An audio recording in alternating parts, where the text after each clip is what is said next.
How does rotational grazing contribute to poultry farm sustainability? A. Helps manage parasite load while improving soil health.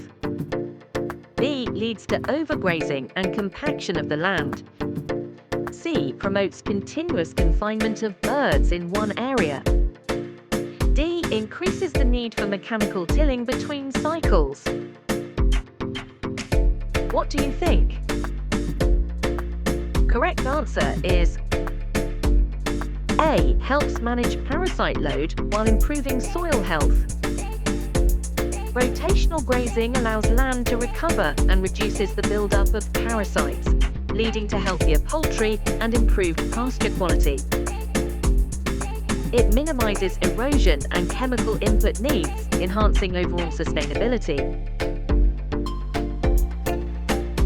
Chickens in rotational systems often show more natural behaviors like scratching and dust bathing, which also improves their welfare.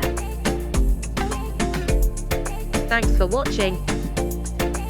Stay tuned for more poultry facts.